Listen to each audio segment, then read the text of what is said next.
पिछली वीडियो में हमने हालेलुया डाइट के बारे में जाना था और ये समझा था कि कैसे जॉर्ज मैल्कमिस ने बाइबल में बताई गई जेनेसिस 129 वाली डाइट को फॉलो करके अपने कोलन कैंसर को नेचुरली ख़त्म किया। ये उसी वीडियो का पार्ट 2 है जिसमें हम उस पूरी हालेलुया डाइट प्लान को समझेंगे जो खुद जॉर्ज मैल्कमिस ने फॉलो किया था। इस वीडियो को देखने से पहले आप इस वीडियो के पार्ट 1 को ज़रूर देखें जो आप यहाँ पे क्लिक करके देख सकते हैं। नेचुरल ट्रीटमेंट्स पे इन्फॉर्मेशन बहुत सारी है और इसीलिए कई बार ये बहुत कंफ्यूजिंग हो जाता है कि क्या खाना चाहिए और क्या नहीं खाना चाहिए। कुछ लोग कुछ पर्टिकुलर चीज़ों को खाते हैं और कुछ लोग उन्हीं चीज़ों को अवॉइड करते हैं जैसे सप्लीमेंट्स या एनिमा। इसीलिए अलग अलग रिसर्चर्स ने अलग अलग नाम से सेट प्लान्स या प्रोटोकॉल्स बना रखे हैं जिसमें किसी में एनिमा शामिल है और किसी में नहीं, किसी में सप्लीमेंट शामिल है और किसी में नहीं। इसी तरह का एक प्रोटोकॉल है जो रेवरेंड मैल्कमिस ने बनाया है, वो है हालेलुया डाइट। इसीलिए ये ज़रूरी है कि आप इन लोगों के प्लान्स को समझ के अपना प्लान खुद बनाइए उस बेसिस पे कि आपके लिए क्या चीज़ें सूट करेंगी और क्या नहीं, क्योंकि खुद को ठीक करने के लिए आपकी अप्रोच अलग हो सकती है। तो चलिए अब बिना रुके जानते हैं हालेलुया डाइट का प्लान।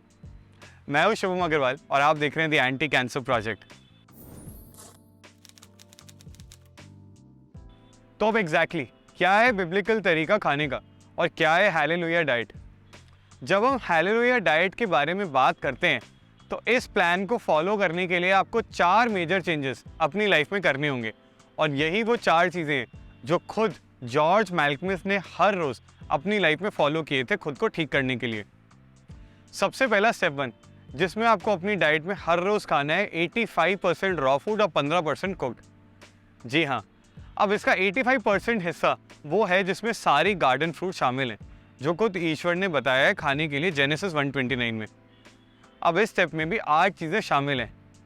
सबसे पहला पॉइंट 1 रॉ वेजिटेबल्स, जिसमें शामिल है हर प्रकार के organically grown green, yellow, red, purple, orange vegetables जैसे carrot, sprouts, leafy greens, tomatoes, peppers, onions, garlic, broccoli, celery, cabbage, cucumbers, radish, green leafy plants जैसे romaine lettuce, spring mix, spinach, जिसको एक साथ इस्तेमाल करके आप बना सकते हैं सैलड्स और मेन डिशेस। अब इस सैलड को बनाने के प्रोसेस के लिए हमने क्रिस वॉक की एक वीडियो का लिंक डिस्क्रिप्शन में डाला है। इसका मतलब ये है कि आपको अपने दिन की 80% कैलोरीज इन रॉ फूड से मिलनी चाहिए। जब आप इन फल और सब्जियों को कच्चे रूप में खाते हैं तो उसमें आपको प्रकृति से मिली हुई सबसे अच्छी क्वालिटी के विटामिन और मिनरल्स मिलेंगे।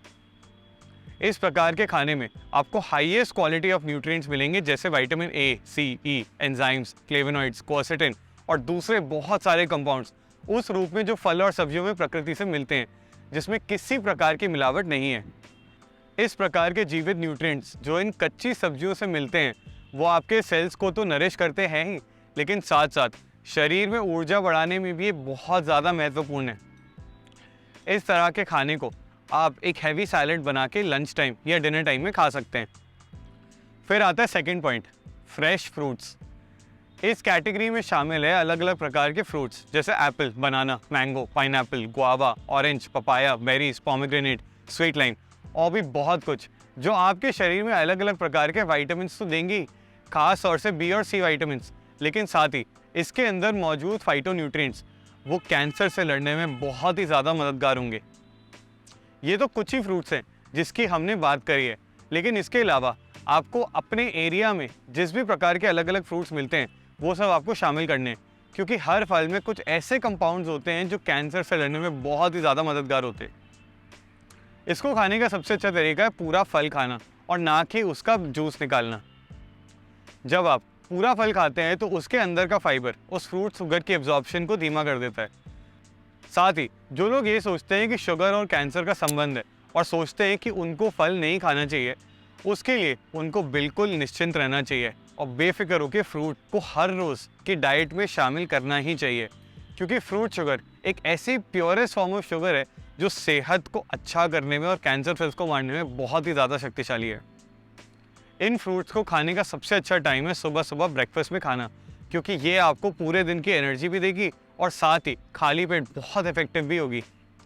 फिर स्टेप 1 में जो तीसरा इंपॉर्टेंट पॉइंट है वो है हेल्दी फैट्स, जो आपको नट्स, सीड्स, ऑलिव्स, एवोकाडोस और कोकोनट्स में मिलेंगे। इस कैटेगरी में शामिल है आलमंड्स, वॉलनट्स, कैश्यूज, पिस्ता, hazelnut, flax seeds, sesame seeds, black sesame seeds, sunflower seeds, pumpkin seeds.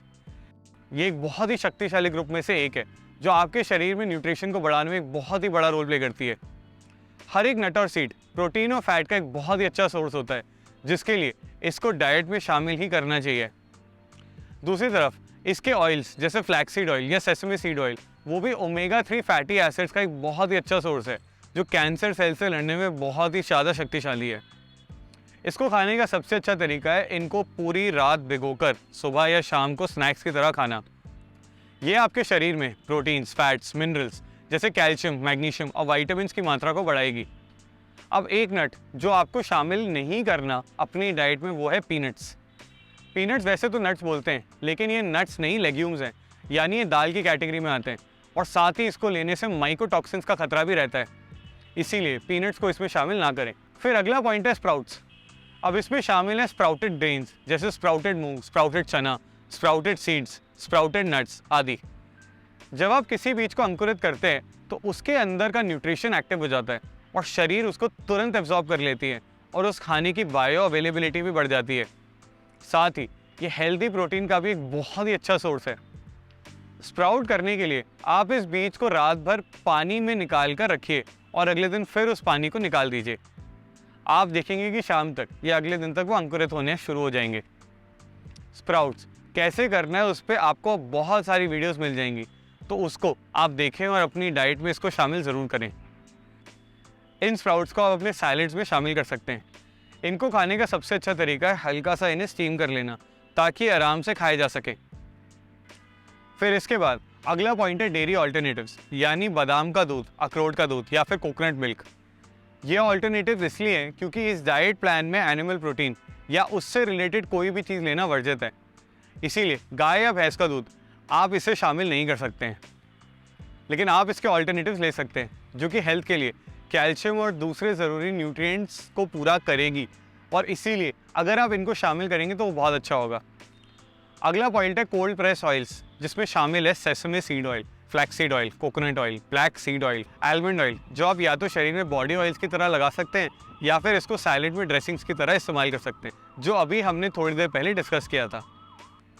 ये बात आपको जाननी ज़रूरी है कि किसी चीज़ को शरीर में लेने का तरीका सिर्फ उसको खाकर नहीं है। अगर आप चाहें तो उसको शरीर में ऑयल्स की तरह लगाकर एब्जॉर्ब करा सकते हैं और एनीमा की तरह भी उसको लिया जा सकता है। हर चीज़ का अपना महत्व है और अपने फ़ायदे हैं, इसीलिए अगर आपके खाने की इच्छा नहीं है तो उसको आप शरीर में ऑयल की तरह लगाइए और आपका शरीर उसे एब्जॉर्ब कर लेगा। हमारा मेन ऑब्जेक्टिव है कि ये हेल्दी कंपाउंड्स शरीर में किसी ना किसी प्रकार से एब्जॉर्ब हो जाएं। ये 6 चीज़ें हालेलुया डाइट का 85% हिस्सा बनाती है, जो हमें कच्चा लेना है बीमारी को ख़त्म करने के लिए।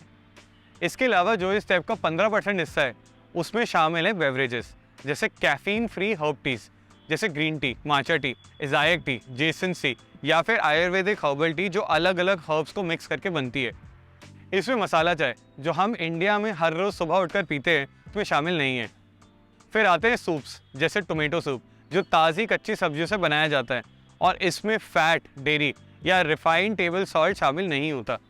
स्वाद के लिए आप प्योर क्वालिटी पिंक सॉल्ट को इस्तेमाल कर सकते हैं। हालेलुया डाइट का 85% रॉ और 15% कुक फूड्स वाले डाइट को मिलाकर स्टेप 1 बनता है। अब ये है स्टेप 1 की एक छोटी सी समरी। आपकी हर रोज़ की डाइट का 85% हिस्सा इन सब से बनना ही चाहिए। साथ ही ये भी जानना ज़रूरी है कि हीट या गर्मी रॉ फूड्स के न्यूट्रिएंट्स को ख़त्म कर देती है या उसकी केमिस्ट्री को बदल देती है, इसलिए ज़रूरी है कि आप जो भी खाएं वो कच्चा हो। साथ ही एक सर्टेन डिग्री के बाद इसके अंदर के एंजाइम्स डीएक्टिवेट हो जाते हैं। अगर आप जानना चाहते हैं कि रॉ फूड्स क्यों इतने शक्तिशाली हैं और क्यों इनको खाना इतना ज़रूरी है, तो उसके लिए आप ये वीडियो देख सकते हैं जिसमें हमने डिटेल में रॉ फूड्स के बेनिफिट्स को बताया है। साथ ही अगर आप इस 15% हिस्से को ध्यान से बनाते हैं तो ये पकी हुई चीज़ें भी बहुत हेल्दी और स्वादिष्ट लगेंगी। ये तो था पूरा स्टेप 1। इसके बाद आते हैं स्टेप 2 में, जिसमें हम जानेंगे कि आपको क्या क्या चीज़ें नहीं खानी। इस स्टेप में शामिल है हर प्रकार का प्रोसेस फूड्स, केन्ड और स्वीटेंड फ्रूट्स, नॉन ऑर्गेनिक और sulphur dried food, cold breakfast cereals, white rice, हर प्रकार का meat, eggs, beef, pork, fish, chicken, turkey, hamburgers, hot dogs, bacon, sausage, bologna. इसके अलावा सारे तरह के doctor prescribe drugs, alcohol, coffee, tea, cocoa, carbonated drinks, dairy जैसे milk, cheese, ice cream, whip toppings, soya milk, white flour, sugar products, refined salt, processed foods, refined grains, hydrogenated oils, salted nuts और seeds. इसके अलावा सारे artificial और sugar content drinks, sport drinks और सारे juices जिसमें preservatives, refined salt, sugar और artificial sweetener शामिल हैं। यानी हर वो चीज़ जो हमें प्रकृति से नहीं मिली और या तो लैब में बनाई है या फिर उसमें तरह तरह के प्रेजर्वेटिव्स एडेड हैं, वो शामिल नहीं करनी। इस स्टेप को आपको निभाना बहुत ही ज़्यादा ज़रूरी है। वो इसलिए क्योंकि अगर आपने स्टेप 1 अच्छे से निभा भी लिया और स्टेप 2 को फॉलो नहीं किया तो आपका शरीर उस स्टेप 1 की शक्तिशाली डाइट का लाभ नहीं उठा पाएगा। इसीलिए इस स्टेप 2 में बताए डाइट को हटाकर उस डाइट से बदलना बहुत ज़रूरी है जो आपको हेल्दी बनाती है। हमने प्रोसेस्ड और अल्ट्रा प्रोसेस्ड फूड्स के ऊपर कुछ वीडियोस भी बनाई हैं जिसमें हमने बताया है कि वो कैसे कैंसर के खतरे को बढ़ाती है, जो आप यहाँ पर क्लिक करके देख सकते हैं। इसके बाद आते हैं अगले स्टेप में, जिसमें शामिल है वेजिटेबल जूस, जो कि हालेलुया डाइट के सारे स्टेप्स में से सबसे इंपॉर्टेंट स्टेप है। और ध्यान रहे, हम बात कर रहे हैं वेजिटेबल जूसेस की और ना कि फ्रूट जूसेस की। हालेलुया डाइट के हिसाब से आपको हर दिन कम से कम 8 से 10 ग्लास रॉ वेजिटेबल जूसेस को पीना ही है खुद को हील करने के लिए। वो इसलिए क्योंकि जो सबसे बड़ा एडवांटेज है फ्रेश वेजिटेबल जूस पीने का पूरी सब्जी खाने के मुकाबले, वो है फाइबर। वेजिटेबल्स के जूसेस निकालने से फाइबर अलग हो जाता है, जिस वजह से वो कच्चे जूस और उसके अंदर के न्यूट्रिएंट जल्दी से एब्जॉर्ब हो जाते हैं। इनफैक्ट वेजिटेबल जूस लेने से हमारे शरीर में कुछ 80 से 90% न्यूट्रिएंट एब्जॉर्प्शन ज़्यादा होता है और डाइजेस्ट होने में भी सिर्फ 30 से 40 मिनट ही लगते हैं। इससे हमारे शरीर को एनर्जी इस्तेमाल नहीं करनी पड़ती है वेजिटेबल को फाइबर से अलग करने में और उसके न्यूट्रिएंट्स को इकट्ठा करके इस्तेमाल करने में। इनफैक्ट अगर आप हेल्दी भी होते हैं तब भी हमारा शरीर एक लिमिट से ज़्यादा न्यूट्रिएंट्स को रॉ वेजिटेबल से निकाल नहीं सकता, जो जूसिंग से हो सकता है। अब इसमें वेजिटेबल जूसेस जैसे आंवला, गाजर, चुकंदर, ब्रोकली जैसे जूसेस शामिल हैं। अब ये बहुत ज़्यादा ज़रूरी है कि आप जूस सिर्फ वेजिटेबल्स का ही करें। होल फ्रूट्स वैसे ही बहुत जल्दी एब्जॉर्ब हो जाते हैं, इसीलिए उनको कच्चा खाना ही ठीक है। जो एक बहुत ही कॉमन जूस जो लोग अक्सर कैंसर जैसी बीमारी में पीते हैं, वो है कैरेट जूस, सेलरी, क्यूकम्बर और leafy green vegetables, preferably organic. लेकिन इसके अलावा बहुत सारी वैरायटीज़ के जूसेस हैं जो आप पी सकते हैं। इस कॉम्बिनेशन में विटामिन बी, सी, ई, के, beta carotene, calcium, phosphorus, potassium, sodium और दूसरे बहुत सारे मिनरल्स और ट्रेस मिनरल्स मौजूद होते हैं। और आखिरी स्टेप है सप्लीमेंटेशन। आपकी डाइट और लाइफस्टाइल कितनी भी अच्छी क्यों ना हो, लेकिन फिर भी उस डाइट में कुछ कमी रहने के चांसेस होते हैं ही। इसलिए आप जो भी डाइट फॉलो करोगे उसमें ये ज़रूरी है कि आप न्यूट्रिशनल गैप्स को रेगुलरली फिल करें होल फूड सप्लीमेंट्स लेके, जैसे vitamin B12, vitamin D3, selenium, iron, calcium आदि। इसीलिए ये ज़रूरी है कि आप रेगुलरली इन सारी चीज़ों को अपनी लाइफ में इनकॉर्पोरेट करें। सबसे अच्छा तरीका है ये देखने का, वो है कंप्लीट ब्लड काउंट या फिर CBC टेस्ट या माइक्रो न्यूट्रिएंट टेस्ट करा के, जिसमें आपको ये समझ आ जाएगा कि आपके शरीर में कौन कौन से न्यूट्रिएंट्स की डेफिशिएंसी मौजूद है। साथ ही ये भी ज़रूरी है कि जो सप्लीमेंट आप चूज़ करें वो होल फूड सप्लीमेंट्स हो और आइसोलेटेड सप्लीमेंट्स ना हो, ताकि आपको एकदम हाई क्वालिटी न्यूट्रिशन मिले। ये है वो 4 स्टेप्स जो हालेलुया डाइट का आधार तैयार करती है और इसी डाइट को फॉलो करके रेवरेंड जॉर्ज मैल्कमस ने खुद 1 साल के अंदर अंदर अपने कोलन कैंसर को ठीक किया था। और सिर्फ उन्होंने ही नहीं, ऐसे हज़ारों लोग मौजूद हैं जिन्होंने इस डाइट को फॉलो करके अपनी गंभीर बीमारी से खुद को ठीक किया है। हम कोशिश करेंगे कि जल्दी उन लोगों की एक कंपाइलेशन बनाएं। अब अगर मैं हालेलुया डाइट के इन चारों स्टेप्स को समराइज़ करूं तो इसमें 85% raw plant foods, 15% cook plant foods, 8 to 10 glasses ताज़ा गाजर का जूस या दूसरे seasonal vegetable juices, wheat grass या barley grass juice, herbal colon cleanser और अलग अलग विटामिन और हर्बल सप्लीमेंट शामिल हैं। और जो चीज़ आपको नहीं खानी वो है प्रोसेस्ड और अल्ट्रा प्रोसेस्ड फूड्स। ये सुनने में शायद आसान लगे, लेकिन ये असल में बहुत ही मुश्किल है और ये सिर्फ एक फ्रेज़ नहीं है, एक लाइफस्टाइल है। बहुत हिम्मत चाहिए हर रोज़ 85% रॉ फूड डाइट को फॉलो करने के लिए। लेकिन जैसे जैसे आप अपने शरीर को वापस से उस डाइट पे ले जाते हैं जो प्रकृति ने खुद बनाई है, तब आपका शरीर आपको सही सिग्नल्स भेजना शुरू कर देगा सही चीज़ें खाने के लिए, और आपको खुद ही फिर बाहर के प्रोसेस फूड समझ नहीं आएंगे और फिर इस रॉ फूड वाली डाइट को खाना आसान हो जाएगा। साथ ही आपका शरीर खुद कच्चे फल, सब्जियां, गार्डन सैलेड्स खाने के लिए बोलेगा। अगला सवाल ये है कि इस तरह की डाइट को फॉलो कैसे किया जाए, क्योंकि कई बार खाना बहुत मुश्किल हो जाता है। इसका आंसर है एंजॉय करना। आपके पास अलग अलग सब्जियों का एक खजाना है। उससे आप अलग अलग रेसिपीज़, अलग अलग चीज़ें खुद बना सकते हैं जो आपको हेल्दी भी रखेगी और वो डाइट टेस्टी भी होगी। लेकिन फिर भी जब हम हालेलुया डाइट को शुरू करने की बात करते हैं तो आपका गोल शुरू में सिर्फ 21 दिन का ही होना चाहिए, यानी 3 हफ्ते, ताकि आप इस डाइट प्लान के आदी हो जाएं। मतलब सिर्फ 21 दिन ही आपको इस पूरे हालेलुया डाइट के 4 स्टेप्स को फॉलो करना है। इनफैक्ट इस सिंपल सी 21 दिन के गोल से आपके मन में ये विश्वास आ जाएगा कि आपको खुद को कैसा लग रहा है, और मुझे विश्वास है कि आपको अच्छा ही लगेगा। सिर्फ यही नहीं, आपको हेल्थ में पॉजिटिव बदलाव भी दिखना शुरू हो जाएगा और आपके एनर्जी लेवल्स भी बढ़ने लगेंगे। ये एक बहुत ही सिंपल तरीका है आगे बढ़ने का, जो है 21 दिन की डाइट को फॉलो करना।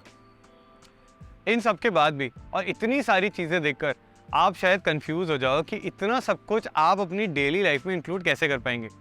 इसलिए हम इससे आने वाली वीडियो में हालेलुया डाइट का एक सैम्पल प्लान आपके साथ शेयर करेंगे और किन किन चीज़ों में हम हालेलुया डाइट को इस्तेमाल कर सकते हैं वो डिस्कस करेंगे।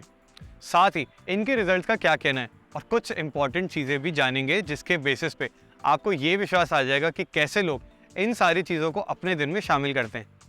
लेकिन ये ज़रूरी नहीं है कि वही सैम्पल डाइट को आपको फॉलो ही करना है। ये एक सैम्पल है और इसके बेसिस पे आप अपने आसपास की चीज़ों को ध्यान में रखकर एक प्लान बना सकते हैं। हमारा ओवरऑल ऑब्जेक्टिव है इस डाइट को लेने का, वो है न्यूट्रिशनल इंटेक बढ़ाना और टॉक्सिसिटी को कम करना, और उसके लिए 8 से 10 ग्लास जूस, सप्लीमेंट, सैलेड, ये सब लेना ज़रूरी है। साथ ही इनकी बुक हालेलुया डाइट पे आपको और भी बहुत सारी शानदार चीज़ें मिलेंगी जिसको आप इस्तेमाल कर सकते हैं। इसीलिए आप चाहें तो वो बुक भी ले सकते हैं, उसका लिंक हमने डिस्क्रिप्शन में डाल दिया है। जो हम कभी नहीं चाहेंगे कि कोई भी इंसान बिना तैयारी के आगे बढ़े, इसीलिए इस हालेलुया डाइट को अपनी लाइफ में तुरंत शामिल करें और अच्छी हेल्थ को बरकरार रखें।